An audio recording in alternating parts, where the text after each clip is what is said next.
me. I'm Leah, the life coach. Thank you for joining me for Calibrating with Leah. Today we're going to have on an amazing special guest, Kenn Dixon.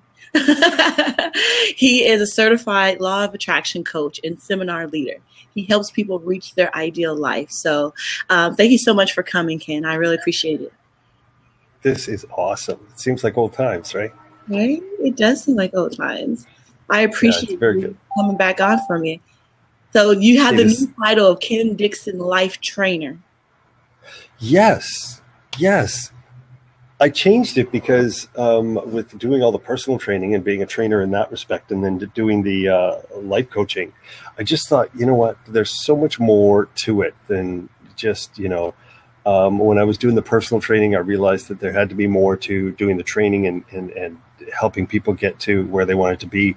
And I was great at helping them from like below the neck. And then it hit me one day that it just as important, if not more important, is above the neck, the training above there too. So that's kind of what launched me once I had that mind-body connection, I guess. Yeah. Right. I love that. I like that because sometimes people will be like, okay, do you niche yourself, Leah? And, I don't. I just don't see a reason to. I find it that you have to really nurture all parts of something to really elevate it and make it grow. So I like to be a part of all aspects of different parts of everybody, And I love the different things that I talk about. I wouldn't want to talk about something every day. So. Well, the thing is, people like you and me, correct me if I'm wrong, but I think we're constantly learning and because we're thirsty, right? So we want to quench that. So I think that with what we do and how we help others, I think that there's a lot of that is finding new answers to because there's new situations all the time, finding new answers to new situations. So to talk about the same thing all the time, you may be missing a whole group of people that perhaps have come up with another situation that they haven't been able to resolve. Right. I love that view. And yes, that's exactly it. So I know you, and I know how you just kind of have everything wrapped up in a nice, great package.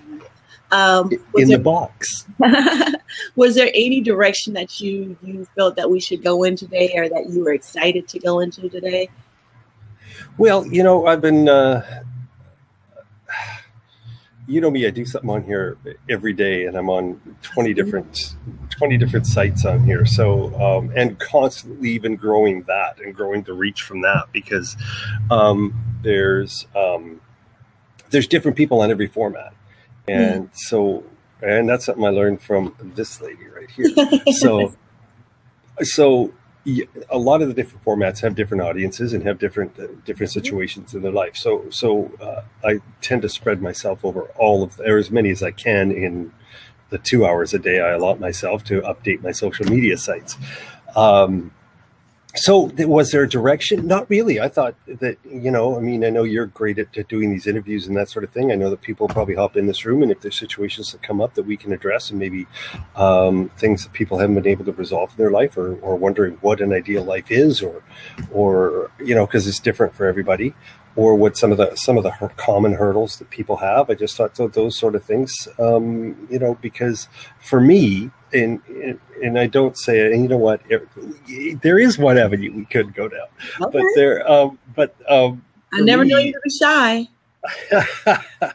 For me, a lot of speakers that I've watched and seminars I've gone to, they talk about their accolades, and they talk about the things that they've accomplished in their life, and they always say, not to brag, but right. But it is kind of a form of bragging a little bit, I guess. But it's also, I guess, a way of telling people that what they do and what I've done actually works to get you to where you need to be, because it got me to where I need to be. So I guess there's what's the word I'm looking for? I guess it's just a way of letting people know that this stuff actually works.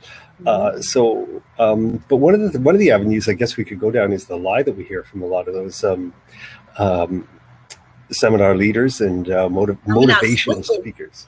Okay, what is the lie? You're coming out Well, I know I'm coming out, right? So, coming out swinging. So, Well, one thing I think is first off is a lie. I don't call myself a motivational speaker. I consider myself more an inspirational speaker, because I don't think you can motivate someone unless you know their motives. And a lot of times that takes coaching rather than just standing in front of a group and trying to motivate them, because you don't know what everybody's motives are. Some people are motivated by money. Some people are motivated by love. Some people are motivated by wealth. Some people are, it goes, there's 100,000 different things that motivate people. So I don't think when these people get up there and say that they're motivational speakers that they can inspire people. And I think I'd much rather, and yeah, it's semantics, but I think that people should more consider themselves inspirational speakers than motivational speakers, unless the whole crowd they've had a chance to spend some quality time with and figure out what their motives are.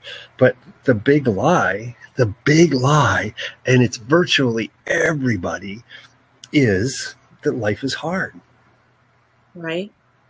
That's it. And you know what? Again, I've watched a lot of seminars. I've been to a lot of seminars. I've got cyber mentors. I've got mentors. And I have coaches that have told me that life is hard. And I just look at them and I go, you guys are so off base. You're so off base. Life does not have to be hard.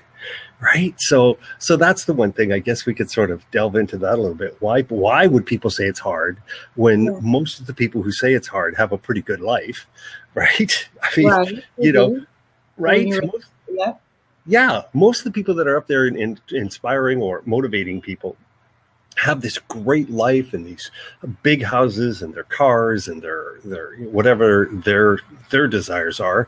A lot of their desires have been fulfilled. So, but then they come out and they say, life is hard, man. Life is hard. You got to get into the grind. You got to do this. You got to, and you know what? I have found that whereas there are times that can be harder than others, perhaps more difficult than others, life really isn't hard. Life really isn't hard. Mm-hmm. Okay, so how do you tell like a family that can't keep their lights on, they don't have anything to eat, they don't know where the next dollar's coming from, that it's not a hard situation that they're in that moment?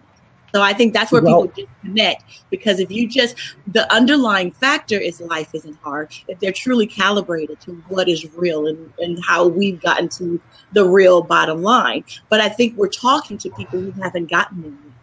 And if we were to say that to them, they would not, be able to communicate with us or understand us or identify with us. So what way can we reach that level of feeling like life is hard and that level of disappointment to be able to tell them that it's not hard, or let them see that it's not hard? That's a great question, and thanks for asking it. See, this is why it works so well with you. So as you know, right now I have a retreat. It's called the Casa de Capullo, which is the house of the cocoon. It's where metamorphosis happens. It's my catch, right? Anyways, enough plugging. So anyways, it's a fishing village of 3,000 to 3,500 people in Mexico. Quaint. I walk down the street every single day and I see people in put together shacks. I see people I saw a family who, beautiful young family, just had a daughter, owned a horse, right? They owned a horse, which is a pretty big thing in this community. It shows the stature. Mm-hmm. So they owned this horse. Then they had a baby and they couldn't afford to feed both. Mm. So life was hard. Mm-hmm. It really wasn't hard, but life was hard because they had to choose between their horse and their baby and which one they were going to feed. So they neglected their horse and they neglected their horse and they neglected their horse. And I could show you some horrifying pictures of what happened to that horse. Mm-hmm. And it's a horrible story, but at the end of the day, they had a choice, and we all have a choice. And this is where the rich and famous that tell you that life is hard, and Anthony says life is hard here as well. Situations complicate things and make it harder than it really should be. Well, I think he already knows that life shouldn't be hard just by that comment. So, so their choice was to and they did make a choice. They gave up on the horse and they took care of their child, which I think You know, I don't think anybody would argue that that's the right choice, right? Mm-hmm. But they didn't do it soon enough, I don't think, because the horse was just in a horrible situation. But they had a choice, and they could have made life a lot easier rather than trying to juggle both. They could have given away the horse a lot sooner, given it to somebody that would have cared for it, and maybe when they got back on track or things got a little bit better for them, they could have maybe reacquired that horse. Life isn't hard because it's the choices that we make. It's you know, people will tell me as I walk down the street, these people have no choices, but they all have choices. And I see destitute people here every single day. I see people, you know, coming in, and, you know, I have an empty water bottle, and they'll walk up to me and ask me for the water bottle.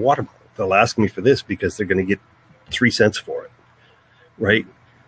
So I'm immersed in that, but I also know that these people, once they make the correct choices, and I see people who've gotten out of here, and that's how I know that it's possible. And life doesn't have to be hard. Life really isn't hard if you make the right choices, because I've seen people move out of this as well. People that were deeply rooted in this, and they got out of it. So it's a work ethic.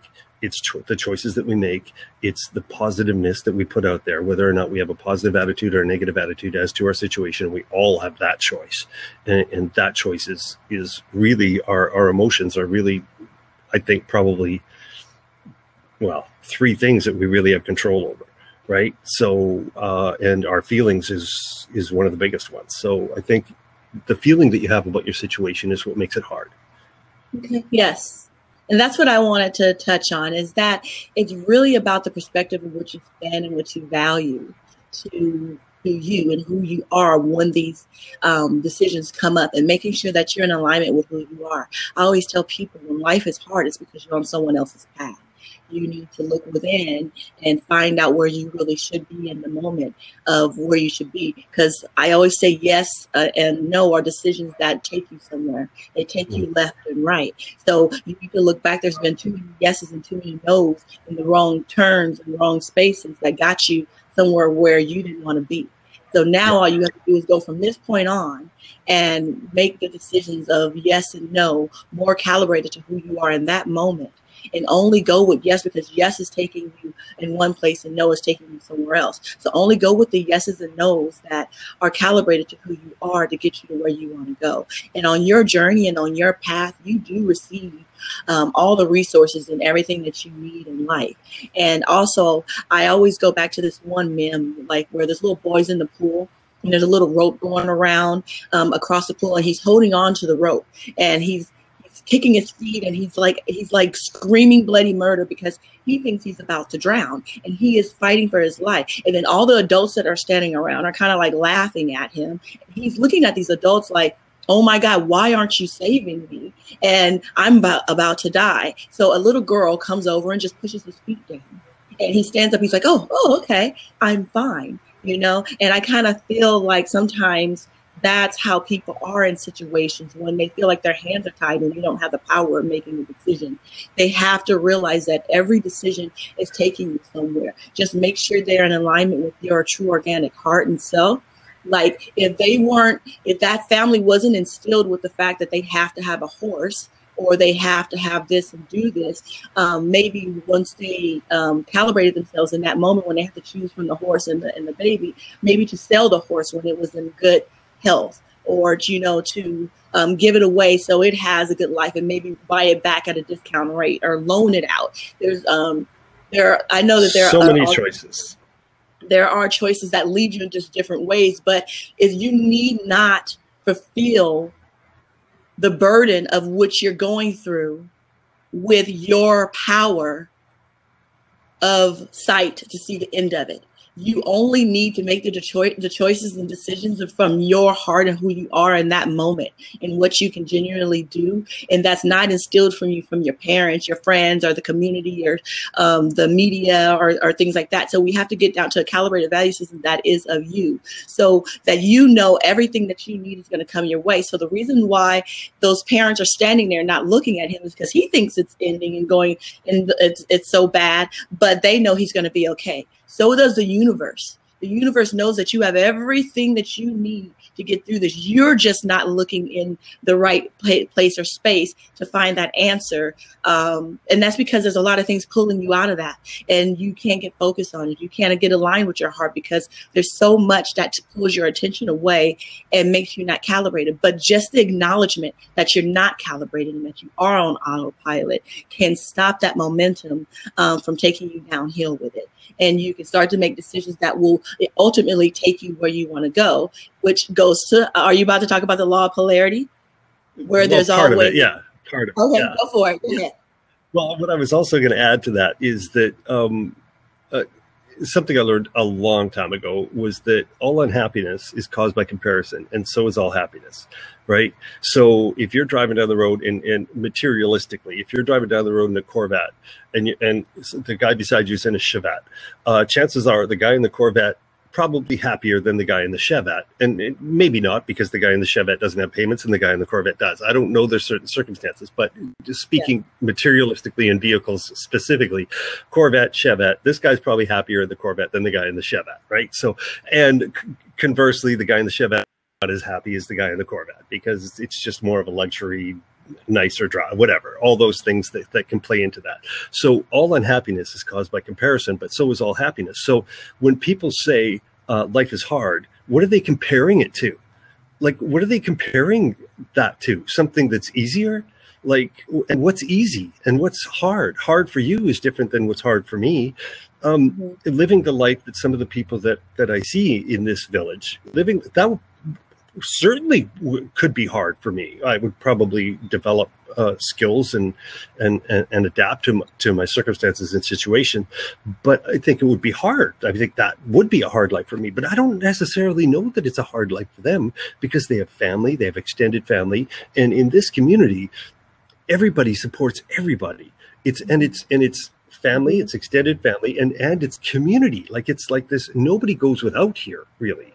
Right? Because if they see somebody going without, they all rally together and they make sure that those people have what they need to have. So is that a hard life? I don't know. We don't do that where I'm from. Unless disaster strikes, like the fires you had in California, then people rally around and go, okay, we should probably look at helping these people. But for the day-to-day life, the people that are on the streets, you're doing some great stuff for the people on the streets. But for the most part, most people walk by them.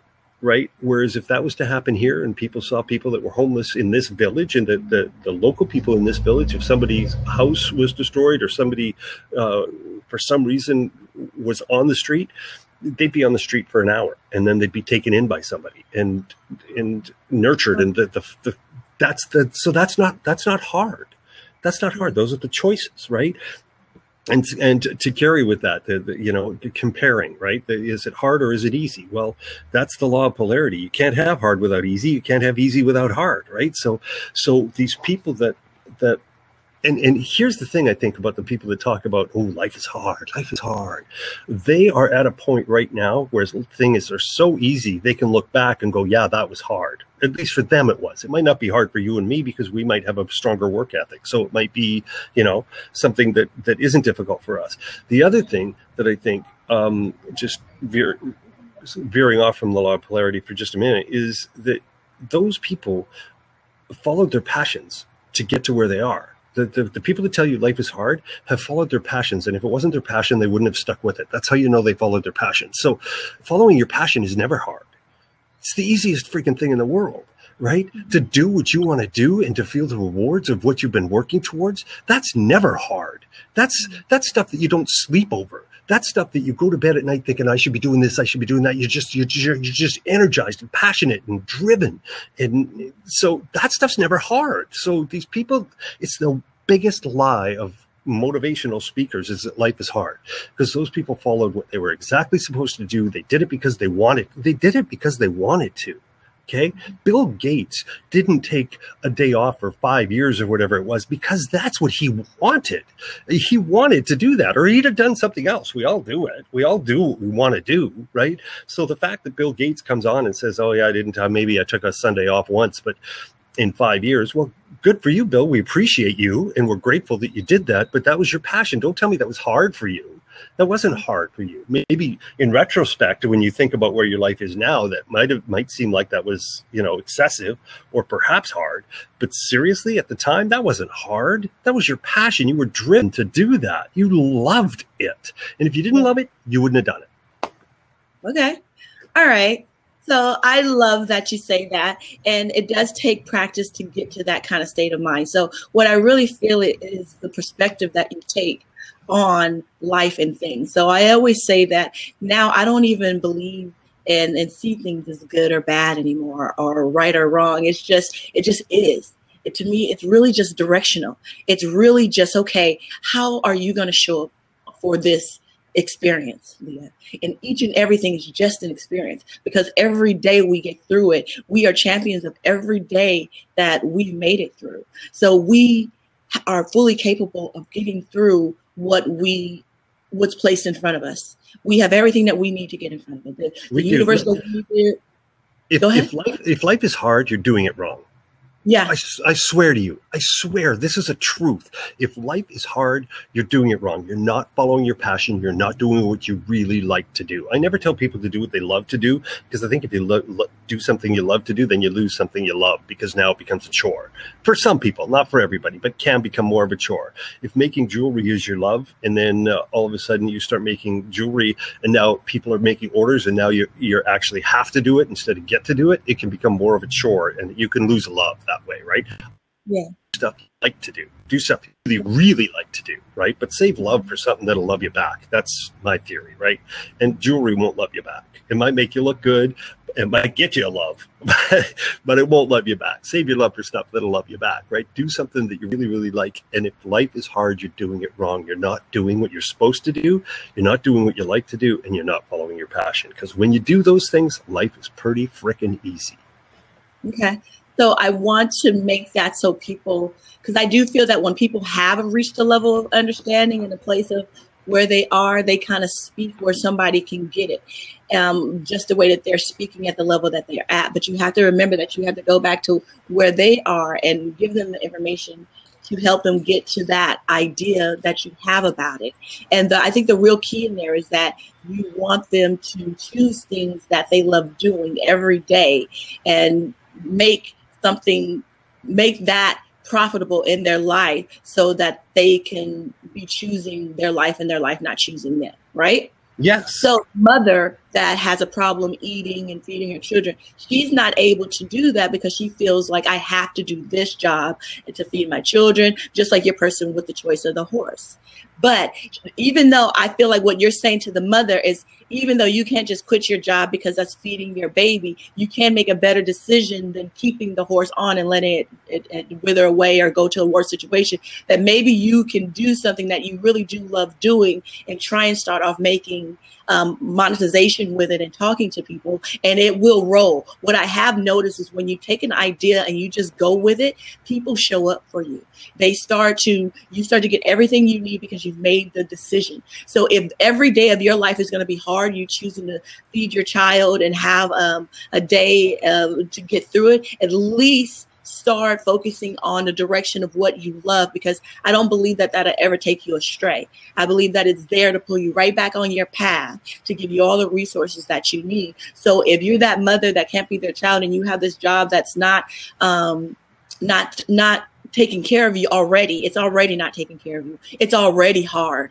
You might as well make the decision to go into something that you're passionate about and that you love and that you would do without making money, and start to put it in a way that has growth purposes, elevation, and a passion in your heart, not like just a job that's not already not taking care of you and sustaining you. Kenn, do you want to read the question, or should I read the question? Or yeah, you can go ahead with it. I just wanted to add this little bit before we get to Anthony's statement over there. Okay, it's like I understand that there are times when you have to do what you have to do, so you get to do what you want to do. I understand that, and there's some people that are in those situations, right? But But there's some people that are in those situations. They have to do what they have to do, so they get to do what they want to do, but they never do what they want to do. Right. So if you have to do what you have to do, if you have to work 9 to 5 at whatever your job is, and maybe it's not ideal for you. And that's certainly the case for 80% of the people. The latest survey I saw, 80% of the people in the Americas hate their job, or at least certainly dislike their job. So that's a huge swath of people that are unhappy with their job, which, okay, great. Now you have a decision to make, right? You're unhappy with your job. So do your job you have to do what you have to do till you get to do what you want to do. So do your job for your 8 hours, and then do your passion for another 4 every single day. Because when it's your passion, it's not work. It's just stuff you like doing, right? Whether it's making videos like this, or whether it's making jewelry, or whether it's sewing, or whether it's taking care of kids. I don't know what the passions are. And I know everybody has a different passion, or most people have a different passion. And when more than 5 people have the same passion, they make a reality show out of it. So, right? We got jokes today. You should have been on Comedy Calibration this morning. Right. So do what you have to do to get to do what you want to do, but do what you want to do after you've done what you have to do. And you're going to find that sooner rather than later, what you want to do is going to take over what you have to do. And then you're going to be on, and life isn't going to be hard. Now we can get to Tony. Wait, we will go to Tony too, but okay. It still goes down to what you value in life, because it's also different currencies in this world. People always feel like there's something that you have to do. If you're doing your passion and you're not making any money, you're still living what life was out here for you to live in your passion. Because although people say you need money to do everything, I don't. I was just talking to a friend, Aaron, the other day. He was like, I want to go on a boat. So all of a sudden there's a boat ride for us. You know what I mean? There's other ways of manifesting things, creating things, leveraging things, trading things, and other currencies that you can trade to get certain desires for yourself. And it all goes down to how you think things should happen. If you think it's going to be hard for you to obtain what you desire and what you want, the universe has an obligation to make it as hard as you create it in your heart and your psyche, because you have to have things delivered to you from the universe how you would accept them to be delivered. If we really thought that money can manifest in the middle of the air, we could do it if we really believed it and we really wanted to manifest that. But we have universal truths and foundations that are embedded in us that will not allow us to make that manifestation happen. So how we feel that we're going to make $1 million, if we think that that is a hard task to do, then that task becomes very hard and arduous, because that's how we are willing to accept that request and that desire from the universe. So you also have to just really get down on how you think of things, how you value things. And if you're one that believes that you have to do what you don't want to do until you can do what you can do just because you need to make money to survive, then there's some tweaking in your idealism and your manifestation that can also be done, that can be very powerful and have a great value in your life that'll take you from place to place. Because how many times have you not had what you needed to get something that you wanted, but you got it anyway? There are different ways to get what you need. You do not need to limit yourself with the limiting boundaries of how you see things coming to you. Money did not always exist. There are powers beyond money. Manifestation is way bigger than money. You can manifest whatever you want and need, all your desires and all your hopes, if you can get yourself clear. Most of us don't have clarity, and we're on somebody else's path trying to get what we think we want, what they told us we want, what we should want, what we're good at, and not just what we want to do and who we are. That's what calibration is to me. It's truly calibrating down to who you really are and letting that be okay and letting that take you wherever it needs to take you, because you are more than enough. And you are that boy that is not drowning in the pool. That is why the universe is not coming to your aid. Do what you want to do, how you want to do it, when you want to do it. Everybody, as long as you're not hurting anybody. That's fair. You will survive. You will get by. You know, things will come to you that you need. So I'm going to read Aaron's and then I'll read Anthony's. Aaron is over here on YouTube, because I don't know if you know, I got us all connected. We are on Instagram, we're on YouTube, we're on Get Vogel, and we're on Facebook. All of them live. Wow. So people can comment and talk and be on. You've had people talking on Instagram. They were talking about how right on you were because somebody was kind of like, laughing, thinking you were saying the wrong thing, but they definitely feel like you were spitting facts. It says, why are you laughing? He's saying facts.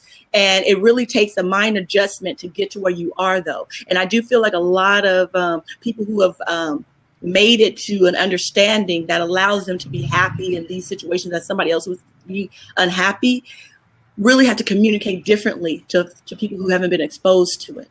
We have to bring them along on the journey with us because they get where their ideas and their meanings of the words that you're saying is still their own when they need to open themselves and understand yours. So that's what I want to say about that. And that's on Instagram. Over here on YouTube, Aaron says, oh, it's cool to see Calibrating live. Thank you, Aaron, for checking it out. And he also says, if you think it is hard or if you think it is easy, I think you would be right.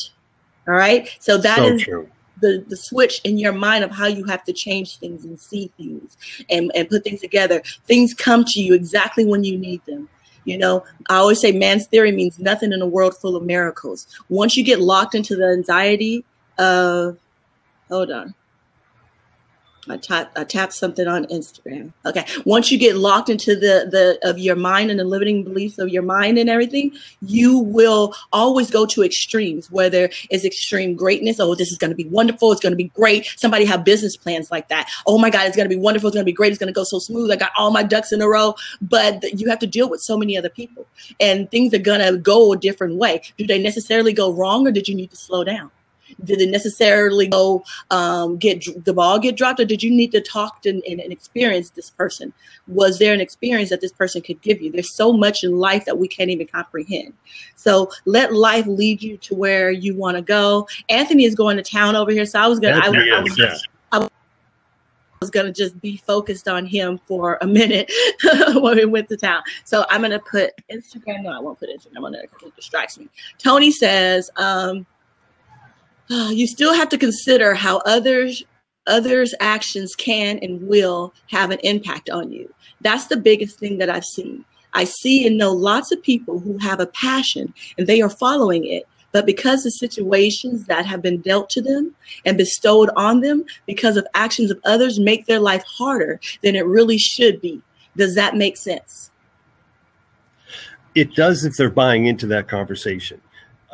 Yes, right. Here's the key, man. We're in total control, Tony. We do not have to buy into any of those conversations I think the conversations that you're speaking of. These people that will bring you down, and trust me, there will be haters. When you get up there, there will be haters.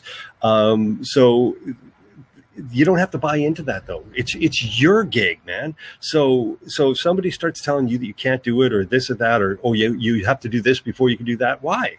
That's their path. That's not your path, as Leah's been saying, right?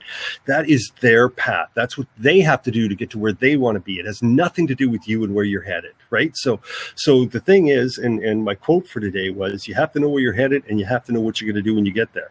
Those are two very important keys, right? Because you can get somewhere and they go, okay, now what? Once you've achieved a particular goal or status or whatever it is, what are you going to do with that? Now what is one of my favorite questions. Now what, right? So don't buy into that crap, right? It's just crap. It's their crap, and you don't need it, right? These people that are saying this stuff and trying to move you over to their situation and how they would handle things. That's not you, man. Don't do it.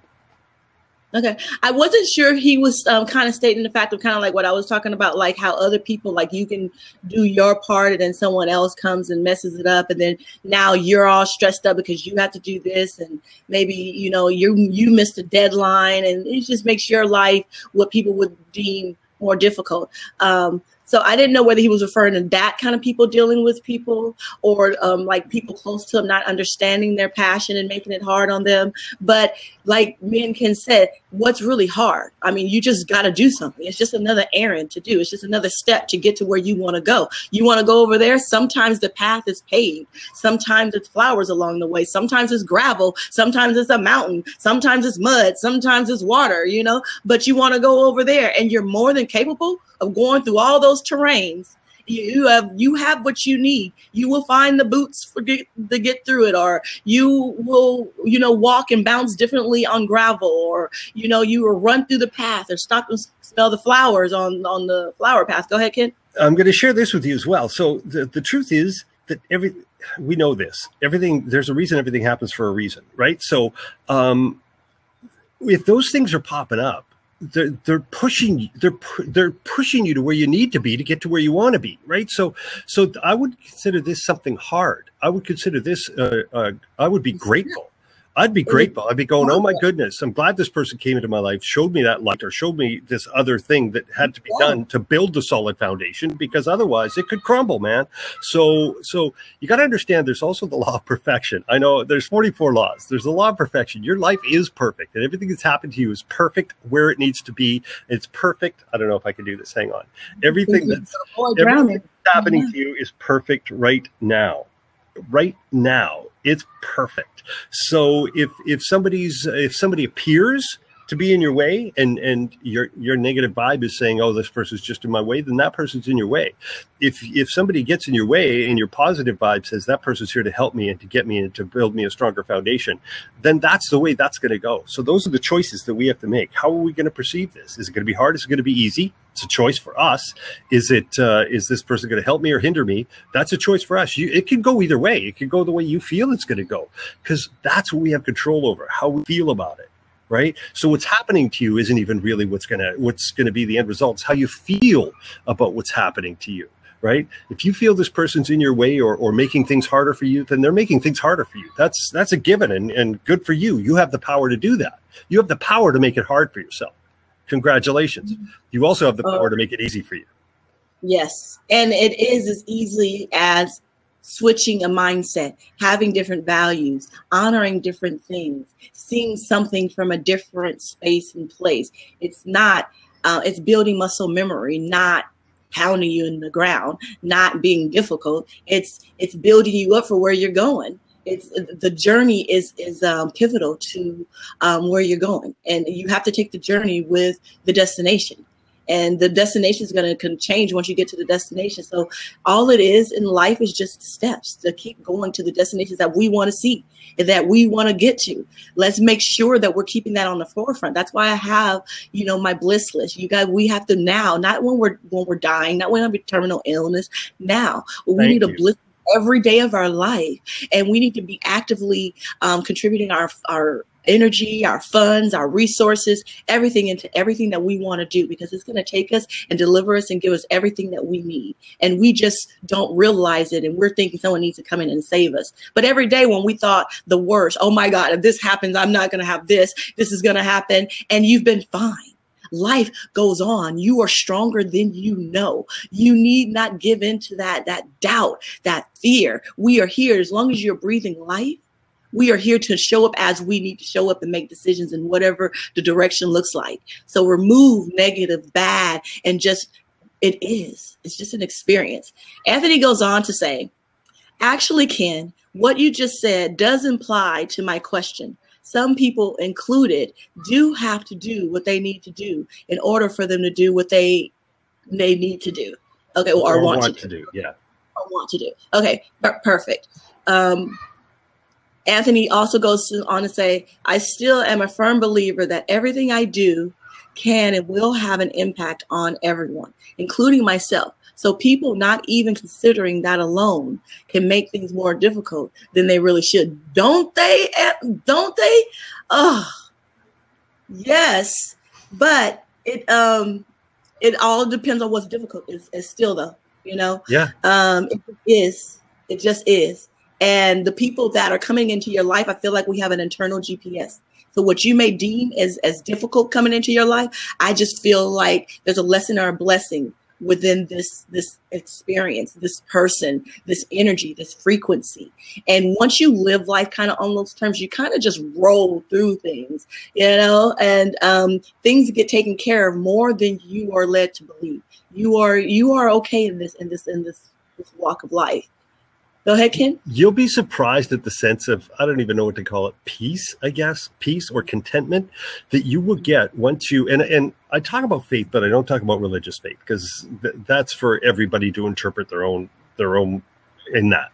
I talk about faith in yourself, and maybe faith in the things that you're doing that are bringing more good, right? Faith to me is like, when I wake up in the morning, the roof is still going to be up. When I go across the bridge is going to collapse. Those are things, right? Like, I mean, it's simple, easy to understand. Faith, believe in faith for me are the same thing. So I believe the bridge, when I need to cross that bridge, literally or figuratively, the bridge is going to be there. Right. Like that's my faith. Right.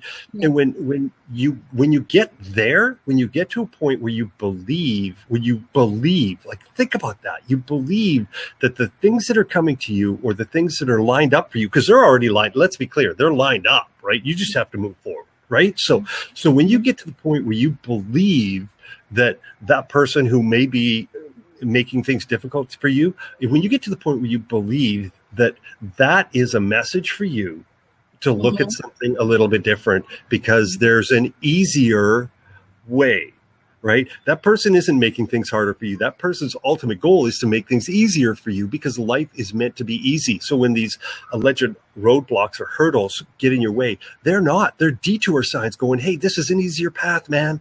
Look at it. At least investigate it and take a look at it, because it will be easier. When you get to a point where that's your faith, when that's what you believe, that those things are going to come to you, that life really is perfect. And I think Anthony's talking about the universal law of one, where we really are all connected.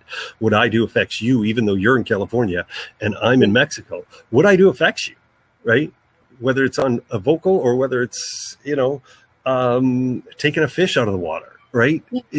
Those things affect everybody. So, so I understand that wholly. I love it too. I mean, I think affecting everybody is a little bit how I mean with calibration as well. I feel like we're the little gears that spin, and we're coming into contact with the rhythm and the frequency of how we spin, and how if we come in slow, we might, permeate around these gears for a little while longer. If we come in a fast speed and energy, we might bounce off of these energies and send that somewhere else. We are all affecting each other. And when I spin something else, and it's just a ripple effect of energy and frequency and vibration at all times. And it really is. So I do believe that we all affect each other. And I think the power in that we need to see is that what our obligation and responsibility in that position is to truly show up as our true organic selves. And it's more than enough. We need not, wait to be, better in how we want to do things. We need to just believe in how we're showing up, giving the information and the data that we have and who we are in that moment, and letting that be enough to make our decisions. That's true. And now I also would like to just kind of to elaborate a little bit on this idea of we have to do till we get to do what we want to do. Right. I really like to change in a sentence structure like that. I like to change the word have to get to, because I truly believe that when I said we have to do what we have to do, truthfully, we get to do what we get to do until we get to do what we want to do, because whatever's been delivered to you, whether it's your job or whether it's your child, whatever's been delivered to you has been delivered to you because it's yours, man. And if you can take something that doesn't seem like maybe your ideal, or it doesn't seem like your passion, or it doesn't seem like something you like or love to do, and you can turn that around and put your heart into it and put your mind into it and go, okay, you know what? This may not be ideal and it may not be ideal, but I'm going to make it the best thing that I can do. And I'm going to make my mark, right? And I'm going to make sure that everybody I come into contact with understands that what I'm doing today, because it may not be happening for you may not be doing it next week. So what I'm doing today, I'm doing it the best that I possibly can, because it's important. That's where it comes in. It's important to me to know that I can make the best and actually enjoy something that otherwise wouldn't be enjoyable. Yeah. And when you can start to change that stuff around, and the stuff you have to do because you have to do it, right, becomes you get to do it because you get to do it, right? Pat Quinn, I've talked about him for years and years and years, right? I saw him on an interview. He's a hockey coach from Canada. He said, if somebody offers you a job, you take it until something better comes along.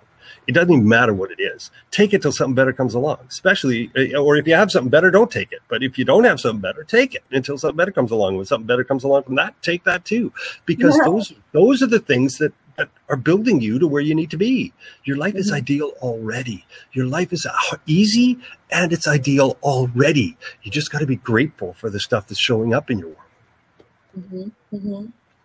So I love how you are so you stand in your words, you stand in your way of life. I've seen you manifest the most amazing things. I bear witness to you living the life that you preach. So I find that so honorable and so much integrity that I know how you put it out to people and how it sounds to people like, that doesn't work. He's just speaking. But I bear witness that he walks his talk. And he really does manifest things that you cannot imagine how he manifested. He's told me things that he was going to do, and then it just happens. They call on the phone, and it's done. No money. You know what's outrageous? You know what's outrageous is so I practice a lot of the universal laws. Some of them I understand better than others, but universal law of attraction is one that I think most people have at least heard of. And surprisingly, few people have heard of it, but I believe most people have heard of it. And basically, you attract what you think about. Right, that's kind of the idea, whether it's positive or negative. That's in a nutshell. That's as easy as I can put it. You attract into your life, your business, your world, whatever you give your attention, energy, and focus to, whether good for you or not good for you. It doesn't judge. It just gives you what you're thinking about. Right. So it's a funny thing. It's kind of a two-sided sword. I don't know, double-edged sword. Right, because every day I'm amazed at the stuff that comes to me. But every day I know it's coming. So it's kind of like this weird thing that when you give it your attention, energy, and focus, and you give it a positive mindset, and you believe, it happens. And I know that to my core, because I've seen so many things happen in my world and other people's world, the people I coach, the people in my seminars. I see it all the time. So I know it.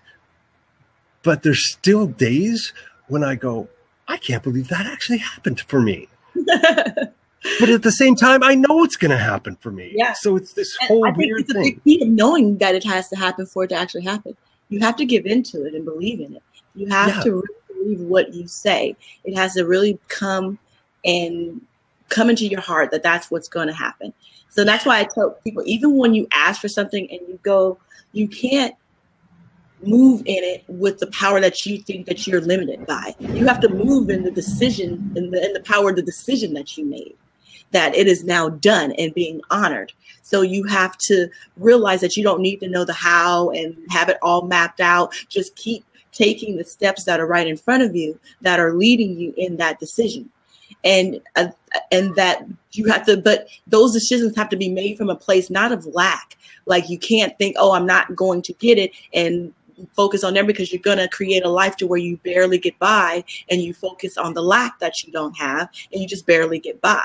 But if you have to make decisions in the power that it is done and taken care of, it will lead you and guide you to the people that you're supposed to talk to and hear from and receive what you need to receive. And then that is the massive action that you take, is the belief and faith that you put in it. And then that massive action following behind it to make it real and make it a reality of life. Because what you don't have and have access to is only because you're not immersed in it yet. But once you immerse yourself in it, you will get everything that you need. Or it's not actually what you need. Yeah. There's that side of it too, right? I mean, it could be, truthfully, you're absolutely right. It could be that you just haven't gained enough faith to understand that these things are coming your way. Or it could be that those things aren't supposed to come your way. That's not your path. That's not what you really, really want. And there's a challenge for people. A lot of people most people I deal with have trouble deciding what they want. They know everything they don't want, but they have real trouble deciding what they want, right? And then there's the other part of it whereby they may think they know what they want, But really, all they're doing is putting sort of steps to get to where they want to be instead of just going to where they want to be. And I talked about this the other night. I think we talked about this the other night when I had one of my clients wanted a job in the States. She's a Canadian girl. She wanted a job in the States. And so I was coaching her through it. She was getting the principles. She was getting the ideas. She was getting the concepts of LOA, law of attraction. And then she never got the job that she wanted. What she wanted was a job that was going to be a stepping stone to the job she really wanted. Right. Yes. She wanted this job. So then once she got this job, then she knew she'd be better prepared for this job. But it's like she was already prepared for this job, but she just never focused on that job. She focused on this job, but this job wasn't part of the plan. Right. Okay. That's not what she really wanted. So her passion wasn't there. Her passion was here, but she never put it here. She put her energy here and her passion here, which doesn't work. Yeah. Yeah. Okay. Got to really be clear. I think clarity is the best gift that we can do for everyone involved with the situation. Just like Anthony talks that we are one. Clarity is a huge thing because we go and we're making actions and taking decisions on a momentous path, and momentum is powerful.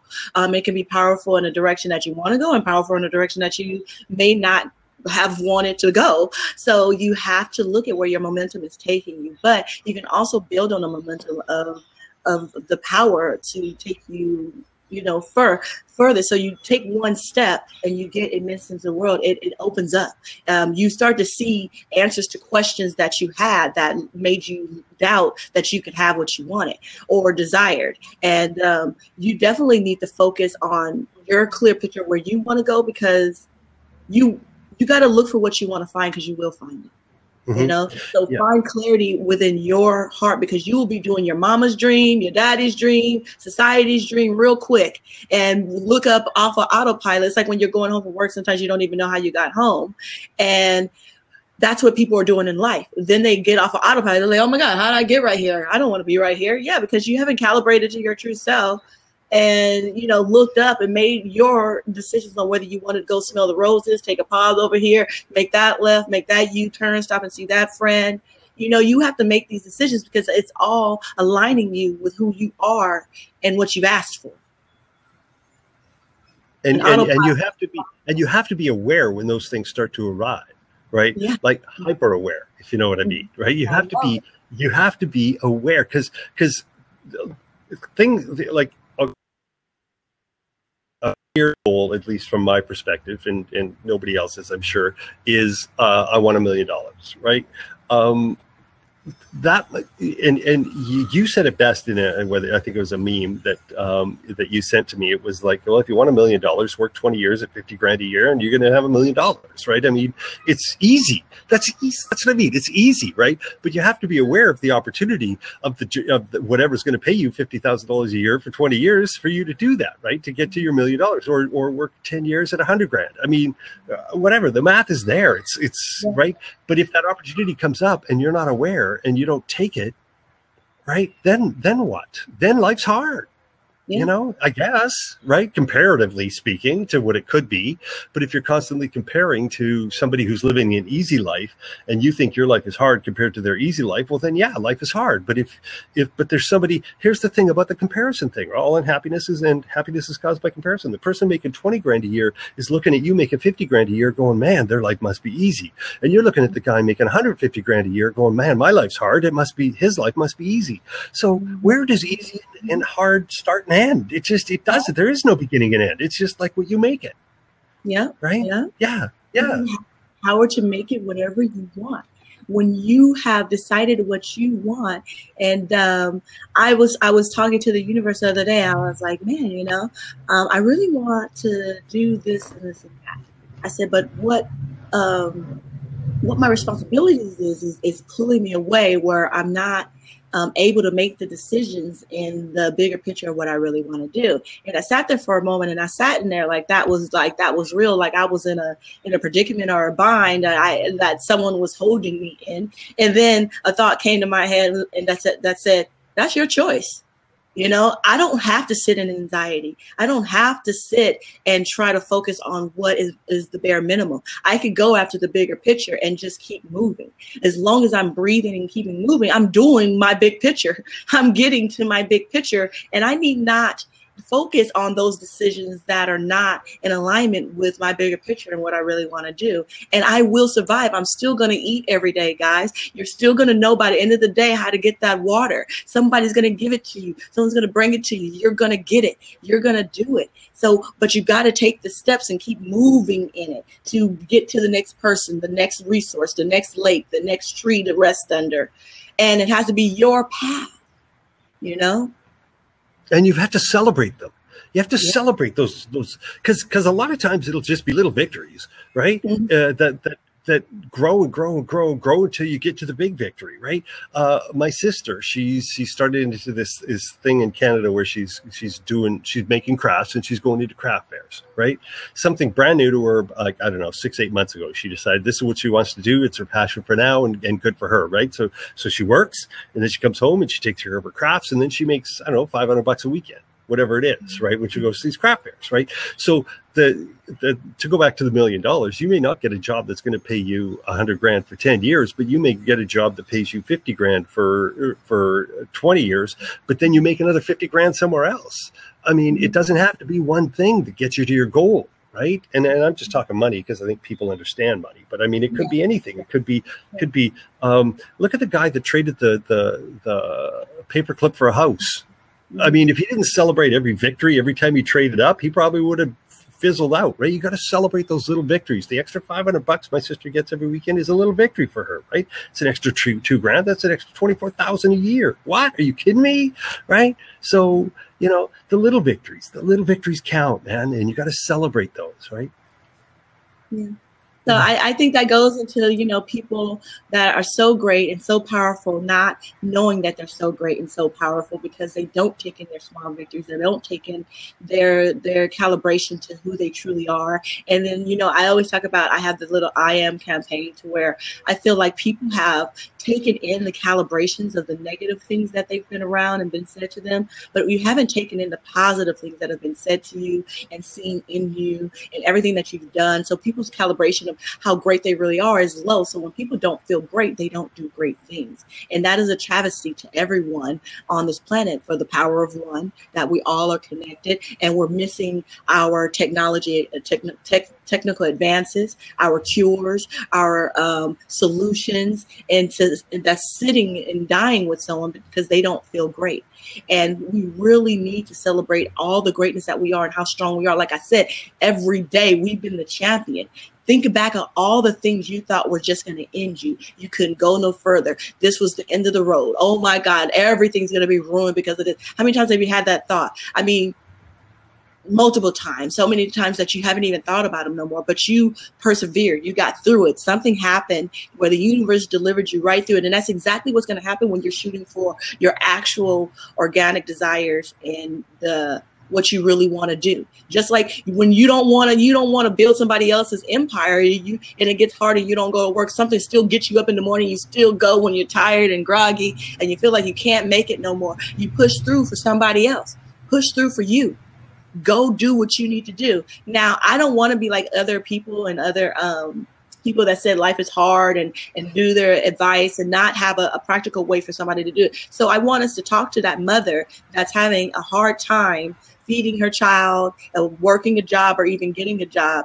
And I want to give her like a practical something to do right here, like tomorrow, tonight, for her to be excited about, to get herself out of that position mentally, emotionally, and the actual environmentally and physically. Sure. So simple. Okay. But here's something else I just want to mention, that it's our obligation to do what we have to do and to do what we're supposed to do. When you get up in the morning, whether it's going to the gym, signing up for the gym, that $35 you pay for your memberships pays for somebody to do something, to do something, to do something, to do something. That stuff carries through and through and through. When you pick up the milk at the grocery store, that money that you just spent on that milk, like everything connects to everything, right? It's your obligation to do what you have to do, whether it's your job or whether it's helping a person or whether it's doing comedy or whether it's helping at the soup kitchen. It's your obligation, because when you help somebody at the soup kitchen, that person now has a full belly and can be happier to somebody else. When that person expresses more happiness to somebody, that person they express more happiness to expresses more happiness to somebody else. And that just grows and grows and grows and grows. It's our obligation to do everything we can to get to where we need to be so that we are complete and we are full and we are doing what we're supposed to be doing with that joy and that gratitude and that love and passion, so that that spills over. Because like Anthony said, it's one, man. It's one. Practical things a mother can do. Well, first of all, she needs a plan, right? She needs to figure out what it is that she wants. Like, I mean, that's a huge stumbling block for people. It's like, it's big. It's huge. People don't know how to do it, right? Okay. How's she going to figure out what she wants? By figuring out what she doesn't want. Okay. Yeah. So she needs to literally sit down tonight. Yes. And write everything she doesn't want. Right. So here's what I do when I'm doing my coaching, when I'm doing my seminars, or I'm doing my my corporate things. What I do is I get people, they take a piece of paper, and I wish I had one, but I didn't bring one. You just grab a piece of paper. You put a line about an inch from the top. You put a line straight down the center. It kind of look like the screen we're looking at, right? Where you've got the 4 squares, except there'd only be 2 columns, right?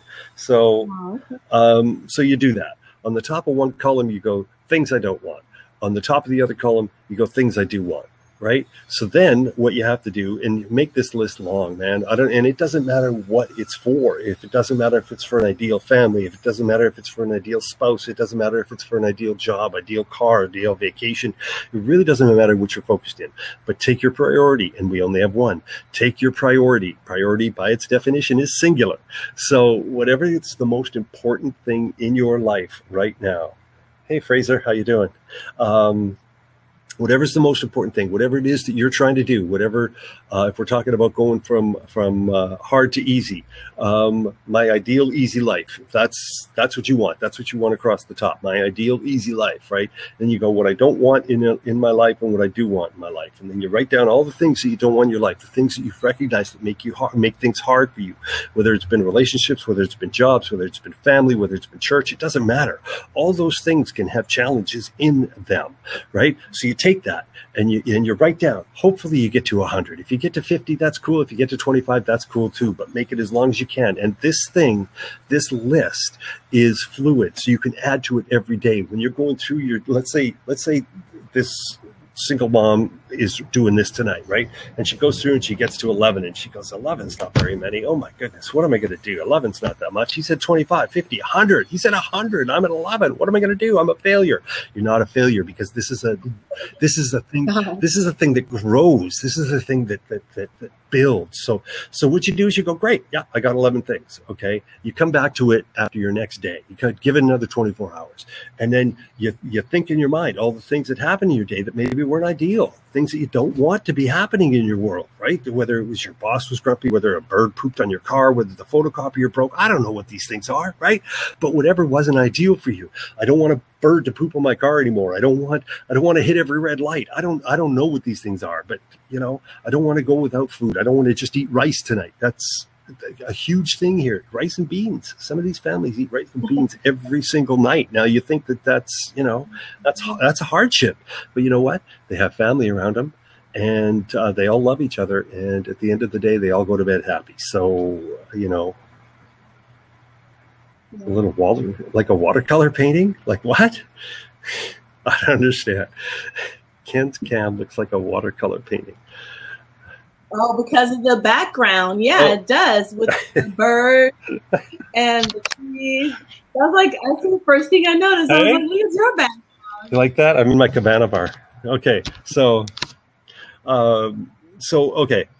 you make your list. You start your list. You start your list of everything that you don't want, that that is not ideal in your life already.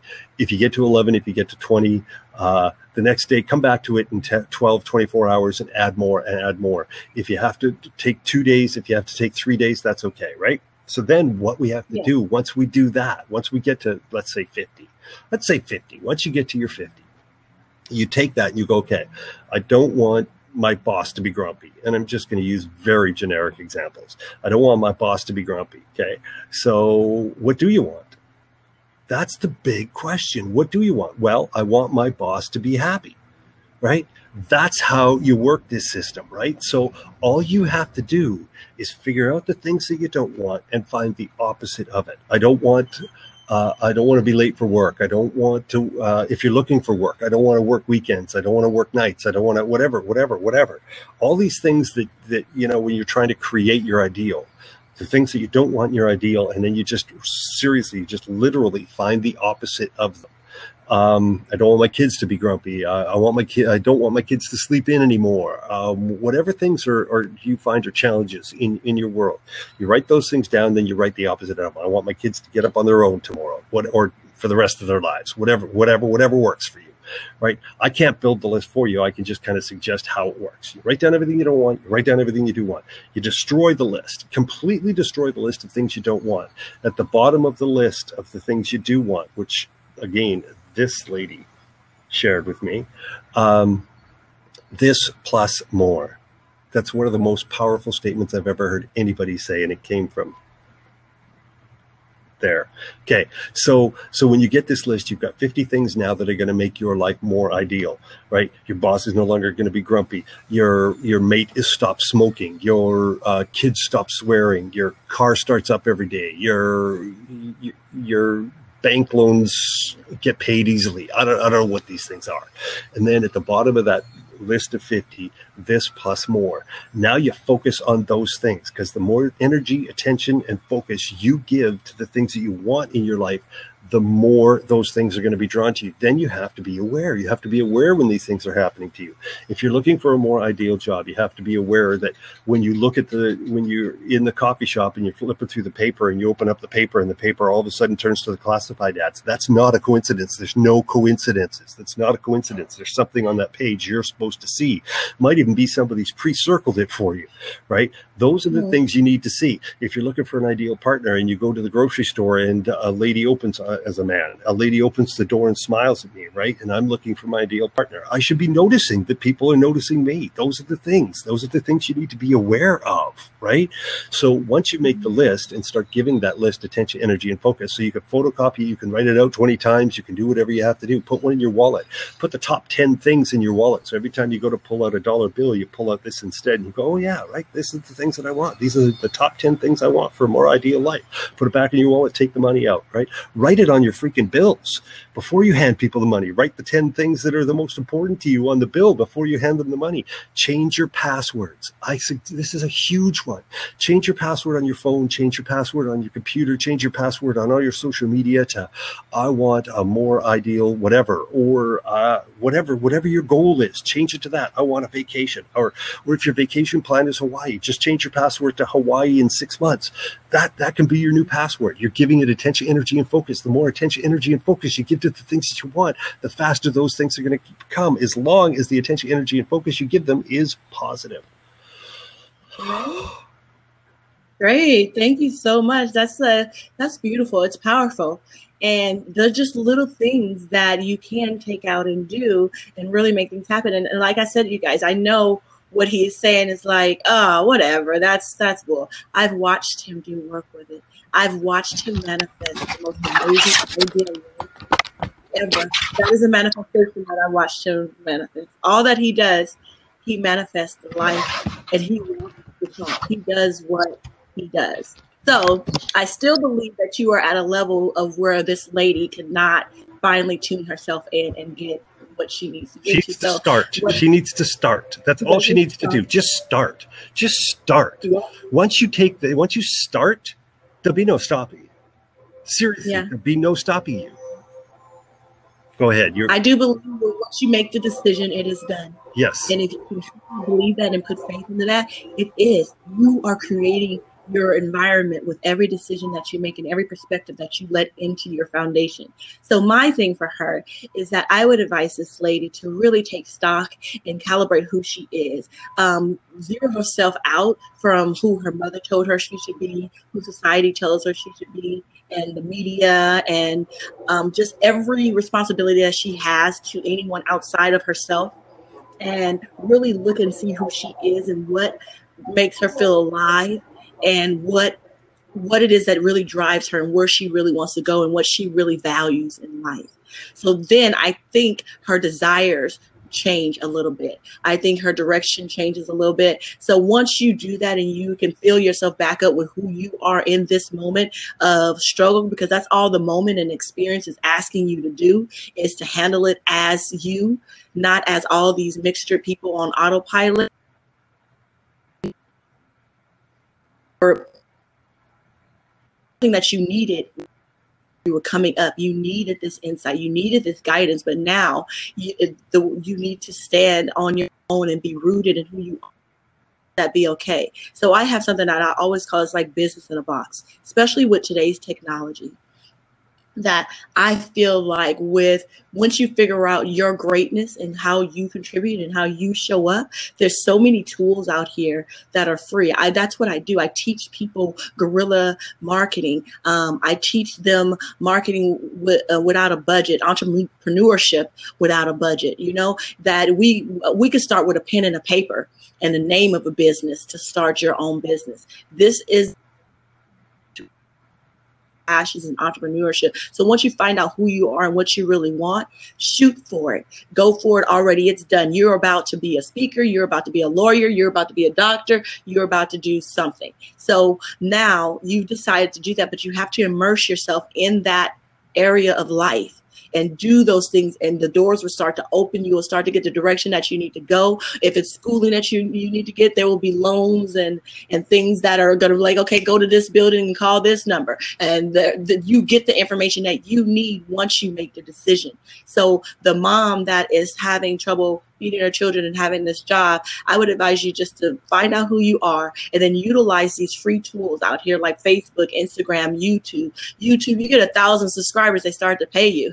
You know, if you're intentional with that for 4 hours a day, like you go 8 hours a day for the person that you don't want to do something for, you'll start to make money that goes into your account and build up your empire. And you give out information, inspiration, motivation, whatever suits you for yourself while making that money. And there's other platforms and things that are just like that you can put out what you are passionate about and that you're good at and what you can do, and money will start to come in. You have to build that business and start it and make the decision that it's done, and just keep doing the necessary steps that take you and turn you into a complete business, which is not as hard as it seems. I promise you. If people tell me all the day, all I like to do is sit at home and watch TV and eat.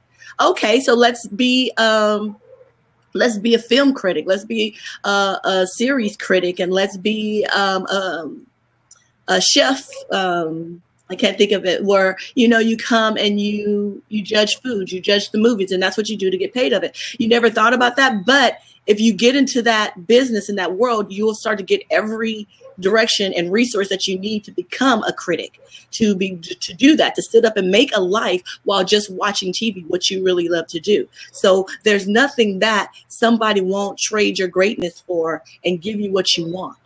And it doesn't always have to come in dollar bills. It can come into just necessarily what you want, how you get by. Things come to me from all spaces and places. Allow people to show up for you, because when you just go move in your greatness, everything gets served to you. Not on a silver platter, but it comes to you right at the right time. But you have the choice of whether you want to kick and scream like the boy on the rope, or if you want to wade in that pool in the nice sun and take that in and then get on and walk where you want to go. You know, it's up to you how you want to feel during these times. As long as you're walking, talking, and breathing, you should feel happy, joyful, and blessed. And know that you only have a responsibility to do you. Isn't that cool? Isn't that powerful? Isn't that like amazing? You will get what you need doing you. I promise. And I know it don't sound so easy, but the mother that's having a problem, you can call me and I'll help you strategize, set something up, figure out what you want, and start putting your dreams, your passion, and what you want to do that makes you smile and get out of bed and not want to hit the snooze clock alarm. And what you should be doing every day should be keeping you up. It should make you should go to bed thinking about it, wake up thinking about it. It should wake you up. You should be dreaming about it, eating, sleeping, loving it. And I promise you, it will carry you through your days. Even though you don't know how, it will. trust and have faith that every decision know that that you it's make perfect is the way done it is right now, and too, moving, right? like massive the universal law of perfection. Know that it's perfect the way it is right now. You are exactly where you need to be, exactly where you need to be, when you need to be there. And what Leah's talking about this finding your passion and that sort of thing. That's what, for me, that's what this list does. Because once you break it down and once you figure out what all the things you want, one thing is going to shine that has all those things, right? And that's breaking down your passion. Really, that's what it's breaking down. So when you get a list of 50 things that are ideal for you in whatever your situation be, whether it's a person, place, or thing, that thing is just going to pop to the forefront already for you, right? So it's going to be like, oh, well, I know the like if it's a job, there's one job that has all these characteristics. That's obviously going to be my passion, right? Because it's got everything I need, right? And I'm not going to feel like I have to go to work. I'm going to feel like I get to go to work. And that's a huge transformation. Mm-hmm. If it's hard, it might as well be hard for you going to work. And I want to elaborate on Kenn saying that everything is perfect and as it should be. I always tell this story about the man that came across a butterfly trying to hatch out of its cocoon. So the man sits and he's like, oh my God, I have never seen an actual butterfly like change from a caterpillar to a butterfly. This is going to be awesome. So the man sits there and he's watching this caterpillar struggle in its cocoon and like it's about to come out. And he's just sitting there. Time starts to go by. He gets a little antsy, but he really wants to see this. He really wants to see this caterpillar like fly, but the caterpillar is just struggling to get out of this cocoon. So the man goes, oh, you know what? I'm going to help it. I'm just going to cut that little thing off and let the caterpillar out of the cocoon so it can blossom into the butterfly. So the man goes, he gets his scissors and he does a little snip, and he fully expects the caterpillar to come out and blossom into this beautiful butterfly. But what the man didn't know was that struggle of the caterpillar was pivotal and vital to the building up of that butterfly's wings to be able to hold that butterfly up in the air and flap properly. So that butterfly needed that struggle, that muscle memory to be built up for it to have that privilege and that life as that beautiful butterfly. So also the mother that's sitting there struggling with this, know that you're going through this because you need to know what it's like to fall, because you're going to fall. You need to know what it's like to struggle, because you can't lead a family and when you get knocked down, you stay down. You need to be knocked down when it's not pivotal or life and death for you and your tribe or your family or your village that didn't depend. Like when you got knocked down, it didn't take your whole tribe and village down. You were able to get back up and shake it off and like, oh, okay, well, I'm still okay. So after you get knocked down a few times, you also get better at getting up. You find your way of how to rise and how to get up and perfect that. And sometimes, maybe you'll backflip up. You didn't even fall. Maybe you take a break. Maybe you drop kick the person that's there. You have to be in the situations to get the muscle memory that you need. And like I said, you're more than capable of handling it. You're just kicking and screaming because you think it's the end of you. But remember, how many days are you the champion? We're the champion of our days today. Don't let that little struggle, that fall, that muscle memory that life is trying to give you scare you away from your dreams. Keep going. You have done so much more for other people that you don't care about their dream or where it's going. It's not taking you nowhere. You get up and break your back. Drive in traffic, sit there for hours, spend your life, get tired, neglect your children, neglect your spouse, all kind of things for what they're doing. Give a little attention and strength and energy and focus into what you want and what you dream. And that requires great clarity on your part. Great clarity, or you'll take that extra energy in that and you'll spin your wheels doing it for somebody else, and you'll be on a path to where it feels hard and arduous when it's really just the path that you're on, and you have the power every second, every moment and of the day. If I could share another go ahead and get back on your path. I think it is like people who hit the gym, right?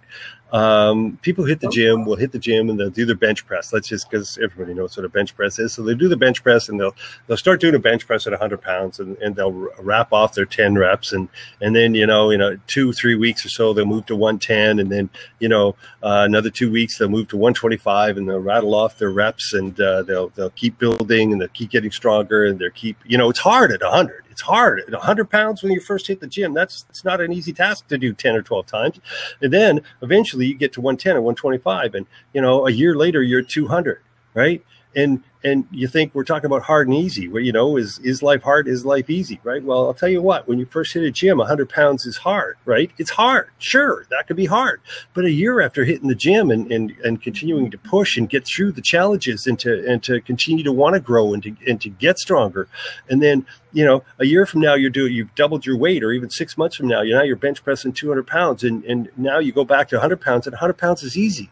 So was 100 pounds easy or was 100 pounds hard? Well, 100 pounds is easy from where you're at now, right? Same idea, right? You may get knocked down. You may have to go through these challenges, but you know what? You're just building the strength. You're building the muscle memory, as Leah's saying. You're building that strength up. So then when you go back to the situation that seemed hard before, it's so easy. It's like you could do it without even thinking about it. Same kind of idea, I think. Yeah. No, exactly. And I think that even alludes to another point, that even though it's hard right now, what you're going through, it won't always be hard. It's something that you can practice for and prepare for and get better at. It's levels to the complexity of what we're dealing with, but it's not so complex to where we can't understand it. It is so simple. It is so right there, and it's so natural to us, but we're all on autopilot. So if we can get what you're saying and be open to it and take it in and put focus to it, we will find that it will change our environment and lead us to where we need to go. So I'm with that. I love that you brought that up. It's something similar to how I talk about taking the stairs to success. That muscle memory is part of a complete body. You do not want the foundation in your legs to be weak, because you want to build that up, and that's what it takes. And those stairs are leading to your success. That's where you want to go. That's what you asked for. And your legs are more than capable of holding you up and getting you up there to the top. And like I said, each stair, when you don't know how you can get up that stair, but when you get up on another stair, it gives you another perspective. It gives you another view on situations that you didn't have that view or that understanding to. Now you can make different decisions. So don't worry about what you don't understand. Deal with what you do understand and move in that with massive faith and action, because you are more than capable of dealing with it. Don't let anything deter you. People say you never quit, you never give up. I don't like when people do that. You quit and give up when you want to, but never because you think you can't. When it's not serving your heart, you let it go quickly, because that's taking you off your path. And you don't want to be off your path if it's not serving your heart. So if one day you want to be an astronaut and the next day you want to be a ballerina, let's get those ballerina shoes. Let's start talking to people in ballet. Let's do where we're going to practice. You need to figure that out as quick as possible to be where you want to be. And it's okay. Whatever you decide, with the data that you have and the information that you have is more than enough. What you want is valuable and should be pursued. Go for it. Go for it now, as my partner would say. You only have now. Can't even see it. There we go. There we go. The other thing you just mentioned, that never give up thing. You know what? Those are the things that drive me crazy. I deal a lot with words, right? And I think that words can influence how we interpret things. Because it's the language that we speak, right? And I see these posters. And it's like never give up, never stop pushing, all these things. For me, it's not about never giving up, because that focuses on giving up. It's always try again, because that focuses on trying again, right? So it's just, and it's semantics for me, but I think it's just a more positive way of saying the same thing, whereby never give up. It's like stop bullying. It's the same idea for me, right? When people say stop bullying, it focuses on bullying, right? Even years ago, when somebody said, can't we all just get along? You'll remember this. Can't we all just get along? Well, how about taking the T off of can't and saying, and doesn't it say the same thing? Can we all just get along? Yeah. Doesn't it say the exact same thing, but without the negativity to it? I don't know. For me, it does, right? Yeah. For me, it's like, can we all just get along? Or can't we all just get along, right? It's like, stop bullying. Well, how about let's all get along? That's a way better thing than focusing on the bullying. And it's the same thing with never give up. Always try again. I think that's a stronger statement, because you don't have to try the same thing again. Just try again. Try something new. Try something different. Like you just said, right? It's not about never giving up, right? It's about finding your next thing. Try something else, right? Don't give up on that thing and try something else. Try again. Yeah. Anyways, it's one of the.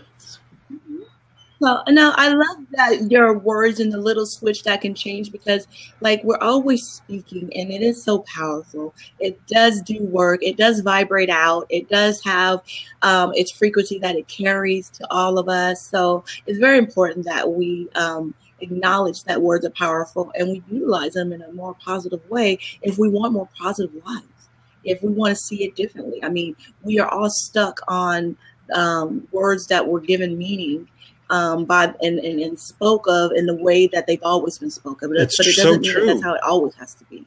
And if we're all on autopilot that people can admit that most people are on, then it would not behoove us to keep just regurgitating things. We should look at it and calibrate it and change it and tweak it how it best serves us. But we do a lot of standing by. And I find that you can't stand by in your life. You can't stand by for these injustices, because it all is here coming for you, and it's going to affect you one way or another. So to stand by would be doing yourself and everyone around you an injustice. You have to stand up in your life and injustices and everything that's going on, because it's pivotal. It's so important. We have such a responsibility to just show up and be us. And that's all. Like, that responsibility is not even a heavy burden. We have the privilege of getting up and standing up and rooting ourselves in us and showing how we would deal with that, how we do that, how we think of that. But we've been told that what we are and what we think and how we would do things is not good enough. Maybe because it's not on TV.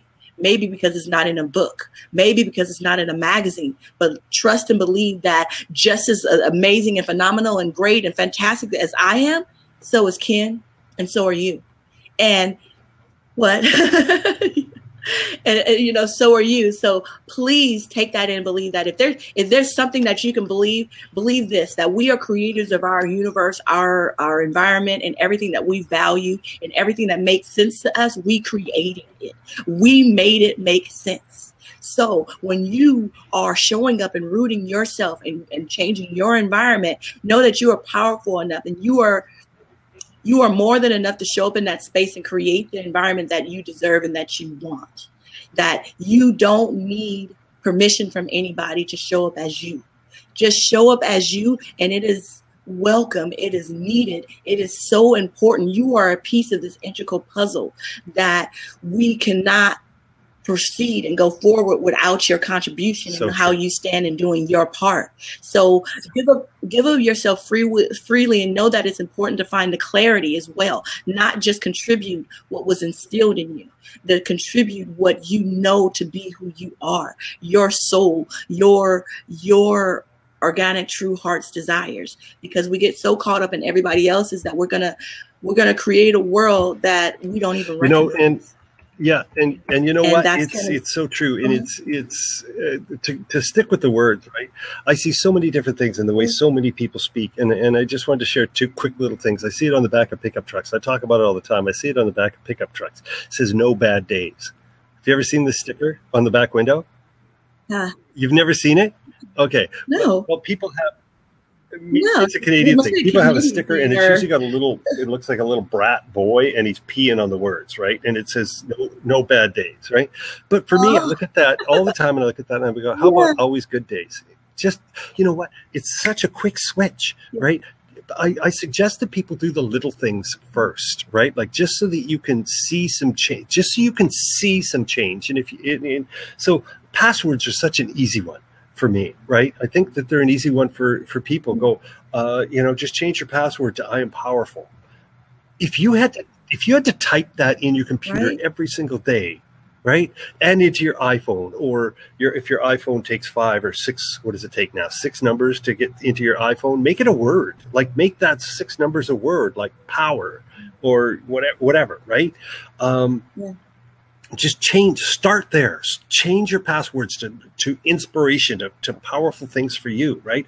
I'll share this story with you because it's the difference of words for people. I was working at this one company, and there was, and I think you've heard this story before, but there was a woman that I was working with, and she had a very specific job, and she was the only one that could do that job. And so I needed her to perform this particular job, and it was a very short timeline. The window for it was very, very short. It was like 20 minutes to quitting time, and it was a half-hour job. And she's looked at me, she goes, I can't. And for me, I'm sorry, right? So I looked at her and I said, okay, I said, I understand. I said, you can't or you won't. And this is a life lesson for everybody who's listening. I said to her, I said, you can't or you won't. She goes, what do you mean? And I says, well, I know you can because you do it every day. So it's not that you can't. So you need to tell me if you can't or you won't.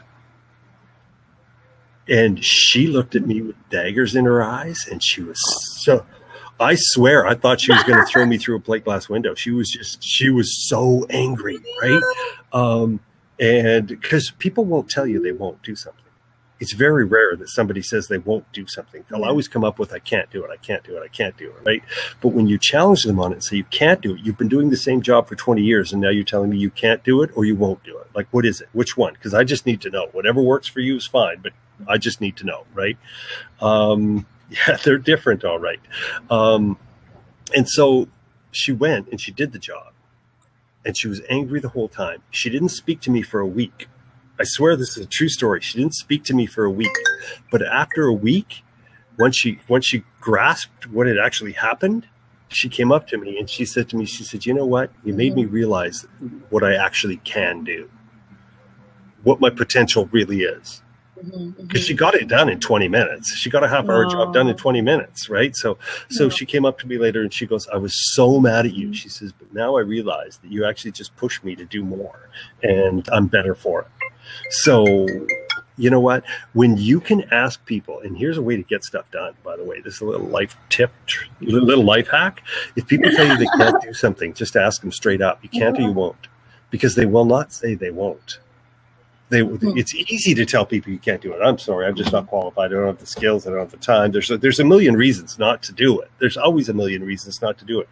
Even in our own personal life, ask yourself the same question. Oh, I can't get to the gym today. You can't or you won't? Because you know you can, right? Everybody can, right? I can't put in an extra hour at work today. I can't stay up till midnight and do this. Really, you can't or you won't?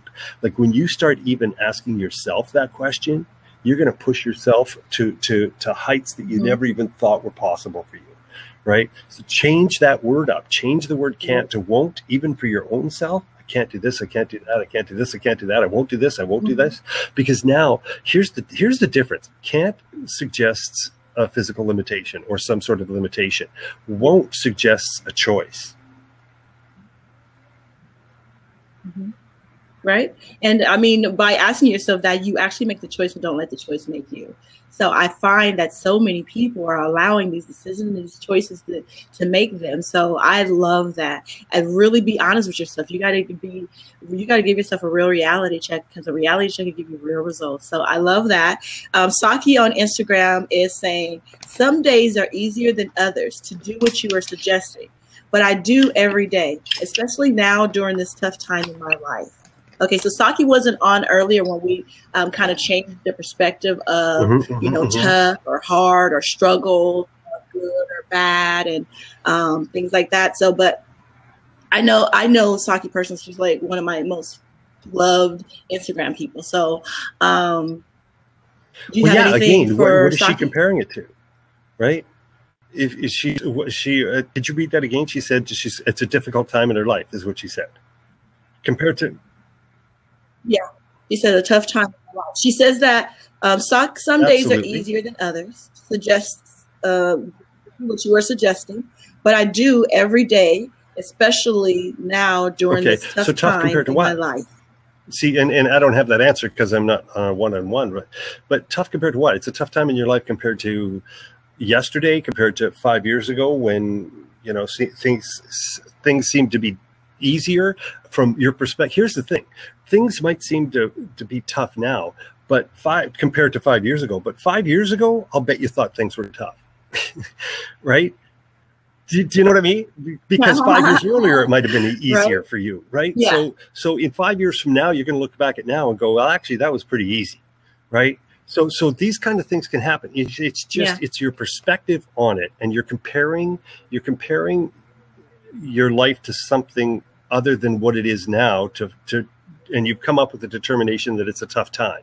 It doesn't have to be a tough time. If you look back at the worst time in your life, right now is probably pretty good, right? And you should be grateful for what you have now, right? Okay. And my thing, Saki, was that I have changed good, bad, negative, or positive to just left and right. It's directional to me. It has no emotional attachment to it. It just is. It's the experience that I need to show up for. And it's asking me, the universe is asking me, how are you going to deal with this experience? And that's it. It's not a grade. It's just my contribution. It is what my experience is and how I show up. And I was talking earlier about how the boy is on the rope and he's drowning and he's looking at the parents. It's not saving him because he thinks he's drowning. But the little girl comes over, pushes his legs down, Saki, and he's okay. So every day we are the champion of our days, and we have to give ourselves credit for every day we made it through something that we thought was going to take us down or destroy us, and it wasn't going to go on. But we're here. We're still here, and we did it. And we have to have faith in us being more powerful and strong than we give ourselves credit for, because we're doing this thing.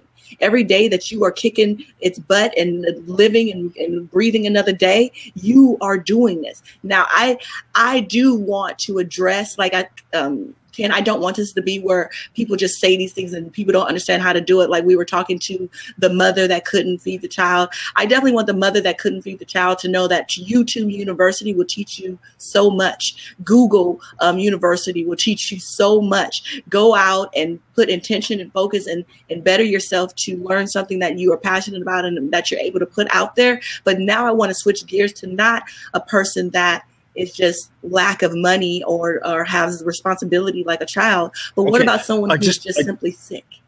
Okay, I just want to address one more thing with Saki, is that we were talking about it earlier, and you know what? It's prevalent in our lives all the time, just like the law of attraction, the law of polarity is prevalent in us all the time, or in our world. She said that some days are easier than others.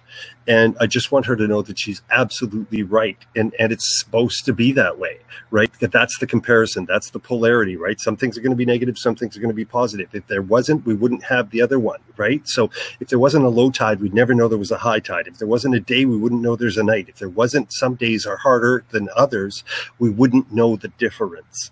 So it's important to understand, Saki, that you're right. Some days it's easier to do than other days. You're absolutely right. But the truth is, the easier days also come, because within the high tide is the low tide. Within a day is day and night. They're both there. The positive and the negative, the easy and the hard, they're within the same entity. It's the same, right? So you've got to understand that, yes, some days are easier than others, but know that if you're having a day that's not as easy as yesterday, tomorrow is probably going to be easier than today. And if you can remember that there's always going to be a balance of both, then today's not going to seem so hard, because tomorrow is going to be easier. Because today is, if you had the worst day ever, the worst possible day of your life, tomorrow can't be that bad. And yesterday was way better than you thought it was. And Saki, I don't know if you were there for the story of the butterfly and the man coming across the butterfly about to hatch into the caterpillar about to hatch into a butterfly. So he was like, oh my God, I want to see this. And the caterpillar struggled and struggled. And he was like, oh, I could just help it out. I'm just going to go ahead and clip this little thing and open the cocoon for it. And what he didn't know was that it was pivotal for the caterpillar to do that struggle to get out of that cocoon, because it was part of its journey and path to build up muscle memory, to be able to hold itself up and to be able to fly, now that it was turning into a butterfly. So it needed that muscle memory to be built up. So on those tough days, that is letting you know that you're stronger than you thought, and that it's you once you get through it, it gives you organic confidence that nobody can't tell you something. Because I could tell you that that stove is hot, or don't do that, but nothing gives you the confidence of knowing that you can do something and get through it. So your decisions change with organic confidence. Because I can tell you this will happen if you make these decisions, but until you go through it yourself, sometimes those decisions aren't made in such confidence. And what I'm saying is those tough days that build you up of how tough you are. It answers the question of how tough you are and what you can really endure and go through, and know that it's you're okay, that you're winning every day. But I do want to address that now. I'm taking the mother from being responsible for another life and poor. What about someone that's fighting like an illness every day? So those are the tough days. Those are the negativity. Or someone that's dealing with family members that are ill and terminally sick and can't do those. Because those are moments where people are like, yeah, it's easy for you guys to get up there and say, just think positive and just write a list and go to, do all these things. But I have this person sitting here dying before my eyes, or I'm sitting here withering away before my eyes. What do we have for that person that's having that? What we're talking about here, Leah, is we're talking about laws, right? These are things that don't change no matter what your circumstances are, right? If you follow the principles and you follow the path, things can only be good for you, or as good as they can be for you. I can speak about this from personal experience. You're talking about people that have illnesses. My mother has survived 4 different types of cancer, and she's still with us. Okay, so I don't just talk through my hat on this. I know my mom is a hero for me, and I know what she did, and I know that when my mom came to me in the middle of all of her illness and the talks that we've had and the stuff that I've shared with her and the stuff that she watches online with me. Yes, she watches me online. When she phones me up and says that I'm one of the most uplifting people that has helped her. Those are huge things. Yeah. So I told my mom the same thing I'm telling everybody here. You know what? Surround yourself with positivity. Surround yourself with it. People are going to dissipate from your life. And it's happened your whole life. There's been people that you knew when you were 12 that you don't know anymore. There's people that you knew when you were 20 that you don't know anymore. There's going to be people in your life now that may not be around in 20 years. That's just a reality. People do dissipate from your life, especially if you're not on the same vibe as them, right? You just have nothing in common anymore. You're just not in the same space, right? So those people will dissipate from your life. And you know what? That's okay, because other people, better people, different people will come into your life. Get rid of the people that don't support what you're doing. My mom would have people come and ask her, the pity party. They would want to give her the pity party. And like she was already dead. And she'd just look at them and she'd go, look, I'm not dead. I'm fighting, right? Just leave. And she'd kick people out of her home if they came in with the pity party. Don't have your pity party. You know what? You've got one life, okay? To the best of our knowledge, you've got one life. Okay. You can live it in the pity party, or you can stand up and say, you know what, my time's, we're all dying. Let's be clear. Okay. I'm not going to make it another 100 years. Okay. I'm 55 this last month. I'm not going to make it another 100 years. I've come to terms with that.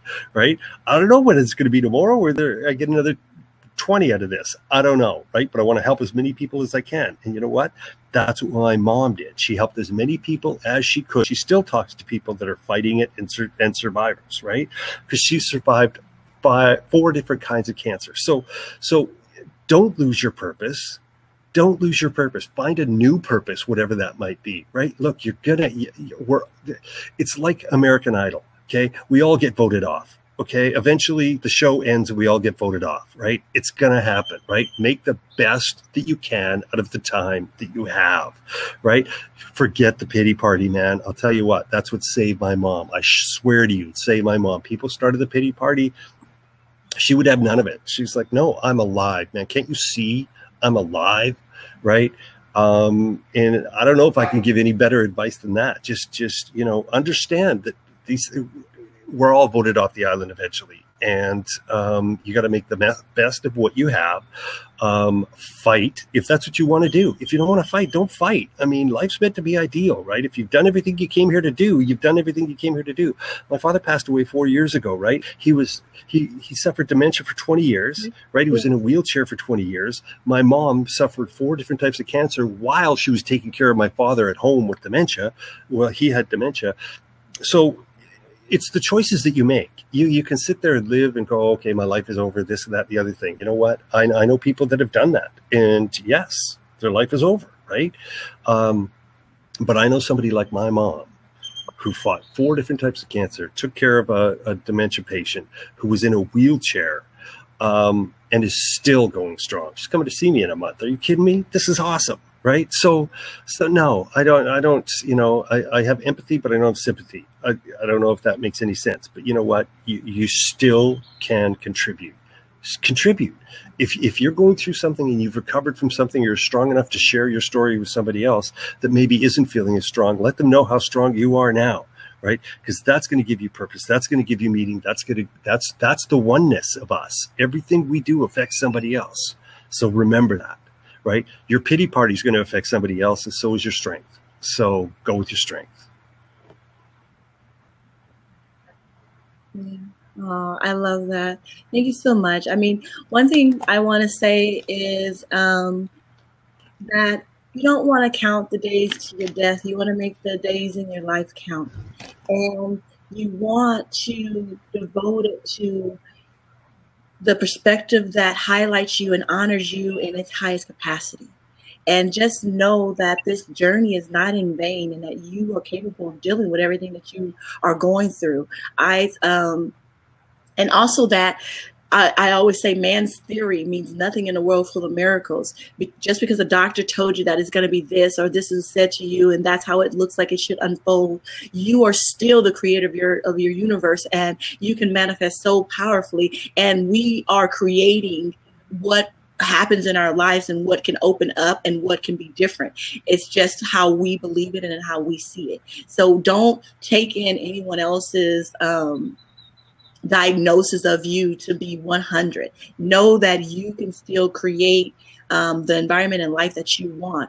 And a lot of it is with your perspective and your feelings and your strength and your emotions, and that counts and that matters. I don't know if people realize that an average person gets cancer at least 2 to 3 times in their lifetime. And most of the time you don't even realize you've gotten it. Your body took it in, took care of it, and dealt with it the way that it needed to be dealt with, because you weren't all agitated with knowing about it and doctor's visits and everything and the chemo. And people don't understand that cancer doesn't kill people. The treatment of cancer kills people. So there is still fighting you for whatever you're going through. You have energy that will propel you through what you're going. So every day that you show up, you are here. You are showing up. I saw this thing about this guy the other day that he had gotten the flu. And what it did was it had infected his limbs. So he lost his legs, he lost his arms, and part of his face was disfigured from this. So when I was watching this story, it wasn't just an inspirational story of how he got sick quickly. And he was very handsome. What somebody would say is like very charismatic. He had a child and he was very athletic. His life involved all that. But when he lost his limbs, like they told him he wasn't going to be able to do anything anymore. So he kept pressing on and, going to therapy and going back to the drawing board and getting prosthetics to where, he can stand and rebuild his faith. But when they were showing the journey of him going through this, what I saw was just these amazing people that were rallied around him, nurses, doctors, supporters, volunteers, just other people in that hospital that he built these relationships with, and that these people were allowed the opportunity to show up and show their greatness for him while he was also rising to the occasion to show his greatness. And it was, yeah, it was inspirational, but it was also like, those people are valuable. So it also goes back to what you value. I value people. I value interactions and experiences with people. So I know that if he wasn't put in that position that he fully capable handled, no limbs, no legs, no arms. If they told you, I'm going to cut this off, you'd be like, I'm not going to be able to survive. I can't take care of my son. I can't do anything. But he's doing it every day. And he's still continuing to do it, and he's still taking care of his son. He's getting better, and he's doing his thing. And now he has a tribe of people and organic confidence of what he is capable of doing. So nothing now stops him. He goes, jumps out of planes, but the journey was part of it. What people may see as a sacrifice was to him to be able to give because he could afford it. Whatever life is asking you to sacrifice, please know that you can afford it. Give it freely to retain what you really know and what you really deserve, and know that you have more power inside. And it will be returned. It will be returned to you. So like tenfold. You don't even have to worry about the debt that you think it might create. It doesn't. It doesn't. Yeah. Yeah. It doesn't. It doesn't. There's so many times you got to look back on your life and just know that, like, I thought my life was going to end when that happened. I thought my life was going to end when he left me. Oh my God, if I get a divorce, if my children move out, if I lose this job, if I don't get this account, if I don't do this, you're still here. You smile again. Life goes on. Opportunity recreates itself to the person that you were more calibrated to be in that moment and in that time. Know that it's happening to put you on a path to where you're supposed to be. If you lose the job, you didn't get the account, it's because you're supposed to be talking to this person and having this conversation and allowing this person to support you through this. You know, it's also about having other opportunities. Like, we are one, having other opportunities for other people to show up and be great in your life. And let that experience know that you're okay. You can handle it. You can afford whatever life is asking you to give.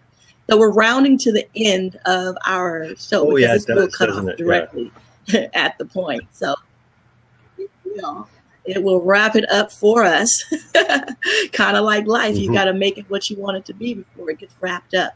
You know, I also tell everybody that's going through what they would say is negative or a struggle or anything to create a bliss list. A bliss list is something that I do every day. I have on it various things, like I want to make a spoken word album. I want to travel and things like this. And I've already done things off of my bliss list that has opened up my life to just greatness. You know, I had on my bliss list that I wanted to go to New York.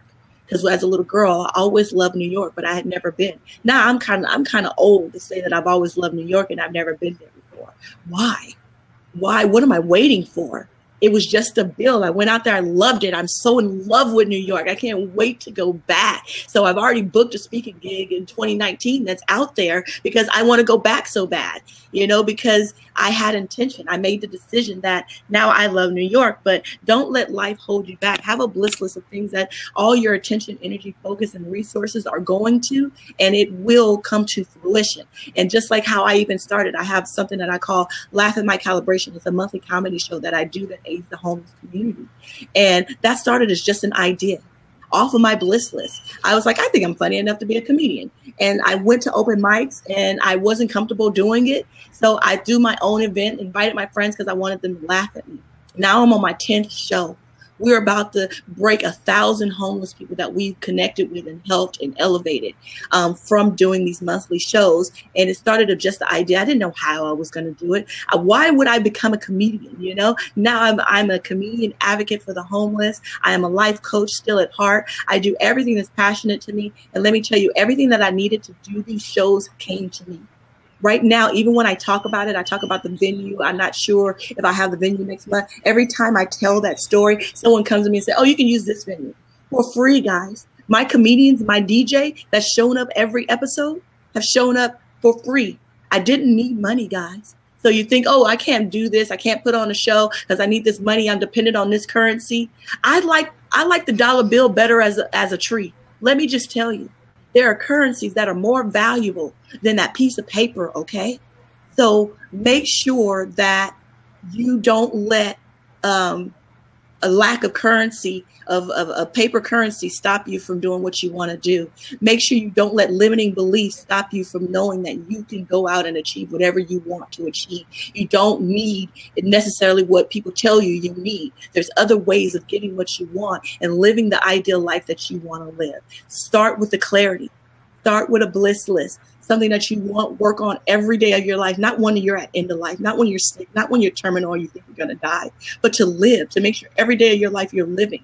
How do you want to spend your days? Start doing that and being happy with the necessities that get you to the next day to do it again. Nice. Okay?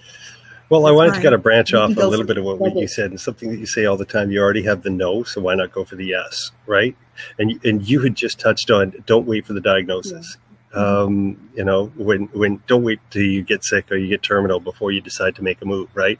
It's like you said you already have the no, so go for the yes. You already have the diagnosis, right? I'm not trying to be morbid here, but we already have the diagnosis. We're all getting voted off, right? So what are you waiting for? Why are you waiting? Those are two of my favorite questions. What are you waiting for and why are you waiting? The other thing, just a quick couple of tools. You talked about the bliss list. I always talk about when I'm talking to clients or on seminars. I always talk about the evidence journal and the gratitude journal, and they can be one and the same, right? So the evidence journal being when good things happen to you, when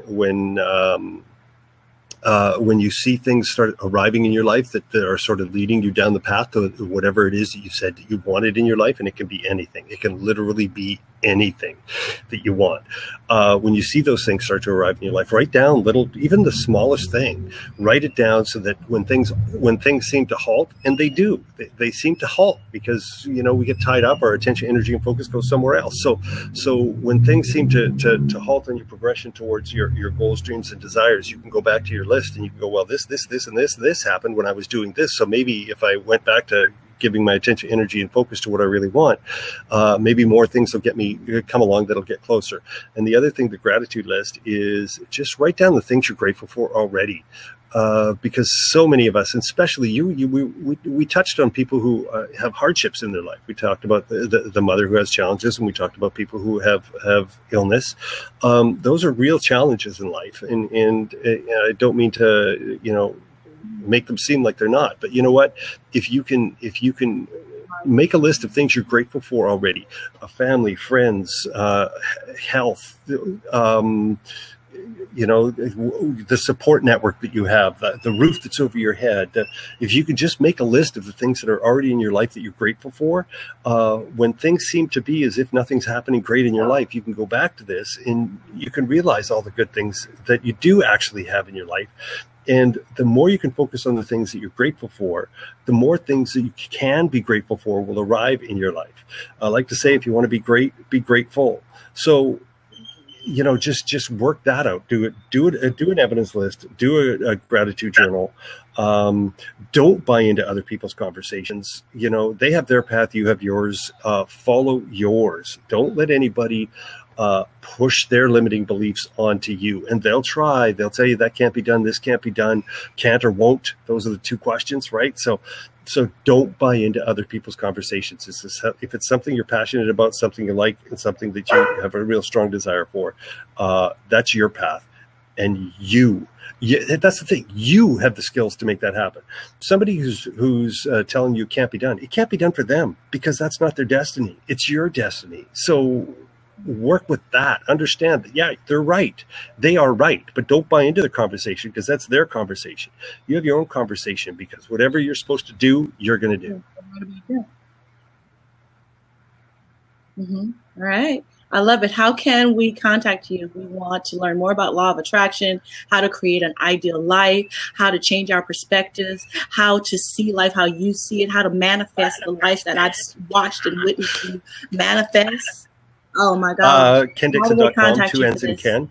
If they want to email me directly, it's info@KennDixon.com, KENNDIXON.com, KENNDIXON.com, info@KennDixon.com. I'm there. I'll answer. There's a chat feature on there too. I may not be on live when you're on, but I get the message, and I can always send you one back. If you leave your email address, I'll be sure to get back to you. I'll be on here on Vocal. I'm on I'm on 20 other social media sites if you want to look it up. I can't think of one I'm not on. Huh? And, I was just saying, check you out on Patreon, because I get emails from you all the time. So you're doing big work over there. I can't wait to check it out. Anchor. Yeah. Anchor. Thank you. I'm going to love hearing you in my car, on Apple Podcasts. You guys, if you're not on Patreon, Anchor, these other sites that can uplift you, be on them. I'm going to go ahead and wrap the show. I thank you so much for checking out Calibrating with Leah, the Life Coach. If you want to contact me, my name is Leah, the Life Coach, on all social media platforms, except for Twitter, because it's Life Coach Leah. My email is leahthelifecoach@gmail.com. My website is leahthelifecoach.com. My phone number is 818-319-3313, so you can contact me for any kind of life coaching needs or ideas. And Calibrating with Leah, the Life Coach, is going to be directed to bringing up what great people inspire and motivate, but also giving practical steps for you to do, and breaking it down in simple format for you to understand it and get it from the position that you're standing in, because we've come through it and we see it in a different way. So we're standing over here, so we speak in different ways. So I want to make sure that we can speak to you where you're standing in your place and get you to your ideal spot of where you want to go. So that's what Calibrating with Leah, the Life Coach, is going to be all about. If you're interested in that, please tune in again. I'm going to be calibrating with great people like Kenn, Dixon, Corey Smith was before. I got Aaron Riggs coming up. So I hope you guys check back again. And with that, I'll let you guys go. Have the most amazing day ever.